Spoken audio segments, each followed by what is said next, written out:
جب انہوں نے کہا تھا کہ آپ ایسی مخلوق بنائیں گے جو فساد پھیلائے گا، خون بہائے گا، اللہ نے کہا میں کچھ جانتا ہوں جو تم نہیں جانتے. یہ نہیں کہا تھا کہ تم غلط کہہ رہے ہو. یعنی کوئی اور بات بھی ہے جو اس بات سے کہیں زیادہ اعظم ہے. لیکن پھر اللہ نے کیا کہا کہ یہ سب تمہیں جو امتحان دیے گئے ہیں نا، شاید ان کا ایک مقصد یہ ہے کہ تم ان سب سے نکل کے صحیح سکون ایک ہی جگہ پاؤ گے، وہ اللہ کے ذکر میں.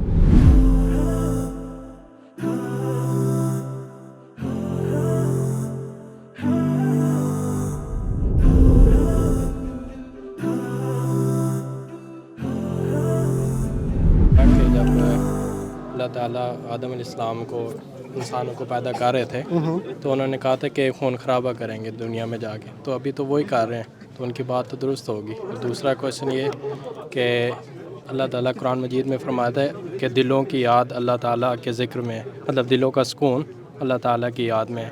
لیکن وہ یاد ٹیمپریری کیوں ہے؟ وہ صرف ابھی ہم تراویح پڑھی ہے، اس کے بعد باہر جائیں گے تو وہ سکون ختم ہو جائے گا. تو اس کے لیے جو سائنس کام کر رہی ہے اور ڈپریشن اور انزائٹی پہ، وہ ایک میڈیسن ایجاد کرتی ہے. لائک ایک میڈیسن آپ لیتے ہیں رات میں تو وہ آپ کی فیلنگ کو ایسا کھیلتی ہے کہ آپ کا موڈ بہت اچھا ہو جاتا ہے. لیکن ہم جب نماز پڑھتے ہیں 5 وقت کی یا اللہ تعالیٰ کی یاد کرتے ہیں، اب ہم 24 گھنٹے تو اللہ تعالیٰ کو یاد یا تسبیح نہیں کر سکتے، جاب بھی کرنی ہے دوسرا بھی. تو میرا کویشچن یہ ہے کہ وہ دلوں کا سکون اللہ کی یاد میں کیسے ہے، اور وہ ٹیمپریری کیوں ہے، پرماننٹ کیوں نہیں ہے؟ وہ دوا بھی ٹیمپریری ہے پہلی بات تو، جی وہ بھی پرماننٹ نہیں ہے اصل میں. پہلی بات پہلے کر لیتے ہیں کہ آدم علیہ السلام کے بارے میں آپ نے کہا کہ وہ فرشتوں نے شکایت کی کہ یہ تو خون بہائے گا، فساد کرے گا، وہ تو کر ہی رہا ہے، تو ان کی بات تو صحیح نکلی. اللہ تعالیٰ نے پہلے انسان کا خاص اختیار کیا تمام مخلوقات میں سے، رائٹ. پھر انسانوں میں سے، ان کی نسلوں میں سے خاص آدم علیہ السلام، پھر نوح علیہ السلام، پھر ابراہیم علیہ السلام کا اختیار کیا. ابراہیم علیہ السلام کی اولاد میں سے اسحاق علیہ السلام کا خاص اختیار کیا. ان کی اولاد میں سے یعقوب کی اولاد میں بنی اسرائیل ایسی قوم ہے، اس کا خاص اختیار کیا.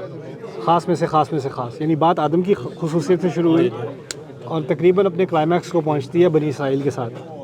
بنی اسرائیل کے بارے میں کیا کہا ہے قرآن نے کہ تسفکون دماءکم وتخرجون فریقا منکم من فريق. وہی بات جو فرشتے کہہ رہے تھے نا، وہ یعنی عام انسانیت دور کی بات، جو چنے گئے تھے خاص، انہوں نے درست ثابت کر دی قرآن میں، اسی صورت میں بقرہ میں. تو اس کو بات کو ہم کیسے سمجھیں؟ اللہ تعالیٰ نے یہ نہیں کہا کہ تم غلط کہہ رہے ہو.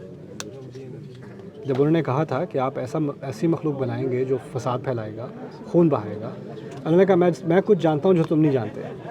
یہ نہیں کہا تھا کہ تم غلط کہہ رہے ہو. یعنی کوئی اور بات بھی ہے جو اس بات سے کہیں زیادہ اعظم ہے. یہ بات بڑی ہے لیکن یہ تمام بات نہیں ہے. کچھ باتیں تمہاری ذہن میں مسنگ ہیں. پھر اس کا اشارہ کیا بعد میں آدم علیہ السلام کو انہوں نے اپنی اولاد کے تمام کے نام اور ان کے اوصاف سکھا دیے. تو قصہ کچھ یوں ہے کہ جب آپ تفسیر کا ذرا غور سے مطالعہ کریں تو آپ کو احساس ہوگا کہ اللہ تعالیٰ نے آدم علیہ السلام کو درختوں کے اور پہاڑوں کے اور بھیڑ بکریوں کے نام نہیں سکھائے تھے، ان کو اپنی اولاد کے نام سکھائے تھے. اور عربی میں نام کا لفظ تعریف کے لیے بھی آتا ہے، یعنی جو خصوصیات ہوتی ہیں کسی کی. فرض کریں آپ کا نام کیا ہے؟ نعمان. آپ کا نام بھی نعمان ہے، چلو اچھی بات ہے. اچھا، تو آپ کا نام بتایا آدم علیہ السلام کو اور آپ کے بارے میں کچھ باتیں بتائیں. اس کو کہتے ہیں علمہ آدم الاسماء. رسول صلی اللہ علیہ وسلم سے متعارف کرایا، ان کے بارے میں کچھ باتیں بتائیں. ابراہیم سے متعارف کرایا، ان کے بارے میں کچھ باتیں بتائیں. فرعون سے متعارف کرایا، اس کے بارے میں کچھ باتیں بتائیں. اب ان کو تمام اپنی اولاد سے متعارف کرا کے ان کے بارے میں ایک کے بارے میں کچھ باتیں بتا کے اب فرشتوں کے سامنے انسانیت کو پیش کیا گیا. عرضہم علی الملائکہ، اور کہا ان کے بارے میں کہہ رہے تھے نا خون بہائیں گے، بتاؤ ذرا یہ کون لوگ ہیں. انبئونی باسماء ہؤلاء، وہ کہتے ہیں ہم تو نہیں جانتے. پھر آدم سے کہا کہ ذرا بتاؤ ان کو یہ کون لوگ ہیں. تو آدم علیہ السلام نے ایک ایک کر کے ہمارا تعارف شروع کیا. ٹھیک ہے. اب اس میں بدترین لوگ بھی ہیں اور اس میں بہترین لوگ بھی ہیں، لیکن بات اشارتاً کچھ یوں سمجھ میں آتی ہے کہ جو بہترین لوگ ہیں نا انسانیت میں، جو ہمیشہ سے جو ہے وہ کم ترین رہے ہیں، یعنی اکثریت جو ہے وہ ہمیشہ فساد والوں کی رہی ہے اور اقلیت ہمیشہ اچھے لوگوں کی رہی ہے. لیکن وہ اقلیت اتنی زبردست ہے کہ وہ اس تمام نظام کو اور اس تمام سکیم کو جسٹیفائی کرتی ہے. یعنی وہ چند اچھے لوگ جو ابھی بھی دنیا میں ہیں. کسی بھی کمیونٹی میں ایک اقلیت لوگوں کی ہوتی ہے, اچھے لوگوں کی ہوتی ہے, اور وہی لوگ جواز معلوم ہوتے ہیں کہ جب فرشتوں کو اس بات کا اندازہ ہوا کہ اس انسان کے اندر اتنے اچھے اچھے لوگ بھی ہیں, ایسی ایسی اچھائی بھی ہے, تو انہوں نے فوراً اعتراف کر لیا لا علم لنا الا ما علمتنا. اور پھر اللہ تعالیٰ نے کہہ دیا میں نے کہا نہیں تھا میں جانتا ہوں. یعنی ان کو سمجھ میں آ گئی یہ بات, یعنی اس بات کا انکار نہیں ہوا کہ فساد پھیلے گا. اور اسی طرح سے یہی بات سورۃ 3 میں بھی آ گئی کہ انسان کو سب سے خوبصورت تقویم میں یعنی خوبصورت شکل میں بنایا گیا, اور پھر ہم نے اس کو سب سے نچلی نچائی تک بھی پہنچا دیا. ثم رددناہ اسفل سافلین. تو دونوں ایکسٹریمز ہیں انسانیت کے اندر. فرشتوں نے صرف ایک اینگل دیکھا تھا, دوسرا نہیں دیکھا تھا. بات صرف یہ تھی. تو اس میں پھر ایک اور کویشچن بھی آ جاتا ہے, جس طرح حضرت آدم علیہ السلام کی بات ہو رہی ہے کہ ان کو جب منع کیا گیا کہ وہ ایک پھل آپ نے نہیں کھانا, اب انہوں نے غلطی کی, اس غلطی کی وجہ سے اللہ تعالیٰ نے ان کو زمین میں بھیج دیا. نہیں, یہ بھی غلطی ہے. ان کو بھیجنے سے پہلے سورۃ البقرہ میں یہاں تک کہ آدم علیہ السلام کی خلقت سے پہلے, ان کو بنانے سے پہلے اعلان کر دیا کہ فرشتوں کو اعلان کر دیا اذ قال ربک للملائکہ انی جاعل فی الارض خلیفہ, میں زمین کے لیے خلیفہ بنانے والا ہوں. یہ نہیں کہا میں جنت کے لیے بنا رہا ہوں, اگر غلطی کرے گا تو زمین میں پھینک دوں گا. صحیح. بنایا ہی زمین کے لیے کیا تھا. پھر سوال پیدا ہوتا ہے جنت میں گئے کیوں پہلے. جنت میں اس طرح سمجھ لیں جیسے جو میڈیکل اسٹوڈنٹ ہوتے ہیں نا, وہ پہلے لیب میں ہوتے ہیں, پھر وہ سرجری روم میں جاتے ہیں. جو فائر ڈپارٹمنٹ میں ہوتا ہے وہ کنٹرول فائر پہلے ٹیسٹ کرتے ہیں, ٹرائی کرتے ہیں, پھر وہ اصل بلڈنگ جس میں آگ لگی ہوتی ہے اس کو جا کے ہیلپ کرتے ہیں. صحیح. فوجی ہوتا ہے وہ ٹریننگ گراؤنڈ میں ہوتا ہے, شوٹنگ رینج میں ہوتا ہے, میدان جنگ میں جانے سے پہلے. رائٹ. آدم علیہ السلام کو ٹریننگ دی جا رہی تھی, اس لیے ان کو یہ نہیں کہا تھا اخلد انت وزوجک الجنہ, ہمیشہ کے لیے رہو جنت میں. کہا تھا کچھ دیر کے لیے یہاں ٹھہر جاؤ. اسکون کا لفظ ہوتا ہے, سکون کہتے ہیں رکنے کو, یہاں رک جاؤ. جیسے سکون یا ساکن عربی میں بھی جب ہم پڑھ رہے ہوتے ہیں نا, تو کسی حرکت پہ سکون آتا ہے یا جزم آتا ہے, اس پہ رکتے ہیں تھوڑی دیر کے لیے. تو کہا یہ گیا کہ یہاں تھوڑی دیر کے لیے ٹھہر جاؤ اپنی بیوی کے ساتھ, بس اس ایک جب ٹھہرے ہو تو اس ایک درخت سے ضرور رہنا. اور جب وسوسہ شیطان نے کیا سارا کچھ ہوا, رائٹ, اس سے بعد میں کیا سمجھ میں آ گئی بات آدم علیہ السلام کو کہ میرے سامنے دنیا کی یہاں تک کہ جنت کی ساری نعمتیں بھی ہوں, شیطان کا ایجنڈا یہ ہے کہ مجھے وہ ساری نعمتوں سے اندھا کر کے وہ جو ایک چیز حرام کی ہے نا اس پہ میرا ذہن ڈال دے گا, وہ جب تک وہ پورا نہ کر لے. اب جب یہ بات مجھے سمجھ میں آ گئی, اب اللہ تعالیٰ نے مجھے تیار کر دیا زندگی میں, اس دنیا کی زندگی کے لیے. کہ اللہ تعالیٰ نے دنیا کی اکثریت, اس دنیا کی اکثریت اللہ تعالیٰ نے حلال کی ہے میرے لیے. کچھ چیزیں حرام کی ہیں, یحرم علیہم الخبائث, جو خبیث چیزیں وہ حلال کی ہیں, حرام کی ہیں میرے لیے. شیطان کا پورا ایجنڈا کیا ہے کہ وہ ساری جو دنیا آپ کے سامنے حلال کھلی ہو نا, اس کا کوئی مزہ نہیں آئے گا. ایک حرام کا ہے, وہ ایک حرام جو ہے اس پہ وہ ہمیشہ آپ کو اسی طرف اکساتا رہے گا. اسی لیے شیطان نے کیا چیلنج کیا تھا اللہ تعالیٰ سے, کہا تھا وَلَا تَجِدُ أَكْثَرَهُمْ شَاكِرِينَ, کہ آپ ان کی اکثریت کو شکر گزار نہیں پاؤ گے. کیا مقصد ہے شکر گزار نہیں پاؤ گے؟ جو حلال نعمتیں ہیں ان کا شکر نہیں کرنا. کیسے شکر نہیں کرنا؟ ان کے بارے میں سوچنا ہی نہیں, ان میں دلچسپی نہیں. دلچسپی اصل اس میں ہے جو حرام ہے, وہ اس کا سارا مقصد ہے. وہ یہ بات ثابت کرنا چاہتا ہے. تو اصل میں جنت کا جو ایکسپیرینس ہے وہ ہمیں دنیا میں, عیسائی فلسفہ ہے کہ ہمیں دنیا میں سزا کے طور پہ بھیجا گیا ہے. قرآن کا فلسفہ ہے ہمیں جنت میں امتحان کے طور پہ بھیجا گیا تھا, تیاری کے لیے. اصل میں ہمیں دنیا میں امتحان کے لیے بھیجا گیا ہے, سزا کے لیے نہیں.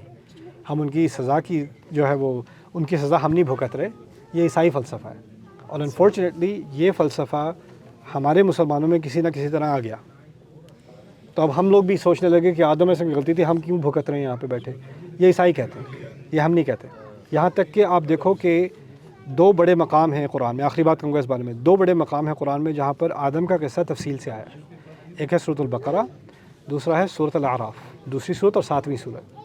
دوسری سورت میں زمین کی نعمتوں کا پہلے ذکر ہے, الذی جعل لکم الارض فراشا والسماء بناء وانزل من السماء ماء فاخرج به من الثمرات رزقا لکم. تمہارے لیے زمین کو بچھونا بنایا, آسمان کو چھت بنایا, تمہارے لیے ہر طرح کے پھل نکالے, آسمان سے پانی اتارا. یہ نعمتوں کا ذکر ہے نا.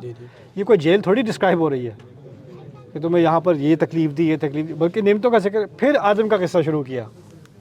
اسی طرح سورۃ الاعراف میں بھی وجعلنا لکم فیہا معایش قلیلا ما تشکرون, کہ تمہارے لیے زندگی کے لیے اور تمہاری معیشت کے لیے, تمہاری تمہاری نشو و نما کے لیے جن چیزوں کی تمہیں ضرورت تھی سب فراہم کر دی، کتنا تم کم شکر کرتے ہو. پھر آدم کا قصہ شروع کیا.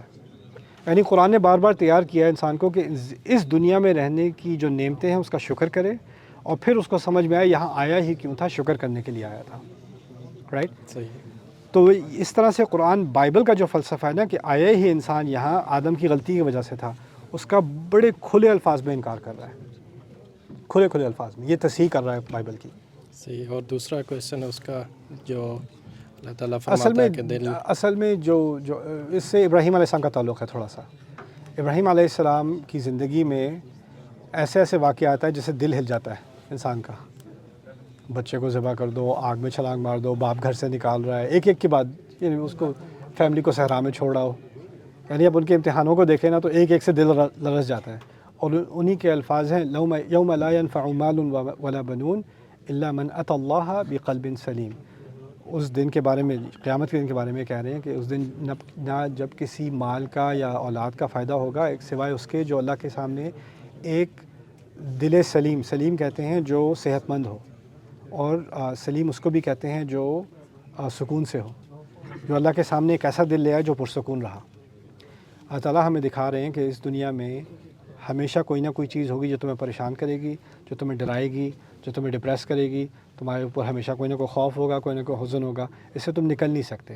اسی کو دوسرے الفاظ میں بھی کہا ہے لقد خلقنا الانسان فی کبد، کہ انسان کو کمر توڑنے والے بوجھ کے اندر بنایا گیا. یعنی اس دنیا میں ہمارے اوپر بوجھ کے اوپر بوجھ ہے. پیسوں کی فکر ہے، صحت کی فکر ہے، ماں باپ کی فکر ہے، بچوں کی فکر ہے، بیوی کے مسئلے ہیں، شوہر کے مسئلے ہیں، بھائی بہن کے مسئلے ہیں، جائیداد کے مسئلے ہیں. یہ ایک کے بعد دوسرا مسئلہ ہے. رائٹ؟ اور ہر ایک کا ہے، کسی کو چھٹی نہیں ملی اس سے. جس کو تمام چیزوں سے چھٹی مل گئی وہ بلین ایئر ہے، محل میں بیٹھا ہے، اس کو وہاں پہ اینٹی ڈپریشن میڈیسن لینی پڑ رہی ہے، رات کو پی کے سوتا ہے وہ. رائٹ؟ تو اس سے کسی کو اسکیپ نہیں ہے. لیکن پھر اللہ نے کیا کہا کہ یہ سب تمہیں جو امتحان دیے گئے ہیں نا، شاید ان کا ایک مقصد یہ ہے کہ تم ان سب سے نکل کے صحیح سکون ایک ہی جگہ پاؤ گے، وہ اللہ کے ذکر میں. جیسے مسئلے کبھی حل نہیں ہوں گے اس دنیا میں، مسئلوں سے تمہیں کوئی نہ کوئی ریلیف ملے گی، کوئی نیا مسئلہ آ جائے گا. ان مع العسر یسرا. رائٹ؟ یہ بھی نہیں کہا ان بعد العسر یسرا، کہا ان مع العسر، یعنی مشکل کے ساتھ آسانی آتی ہے. یہ نہیں کہا مشکل کے بعد آسانی آتی ہے، مشکل کے ساتھ آسانی آتی ہے. یعنی پھر ایک اور مشکل، اس کے ساتھ ایک اور آسانی، پھر ایک نئی مشکل، اس کے ساتھ ایک اور آسانی.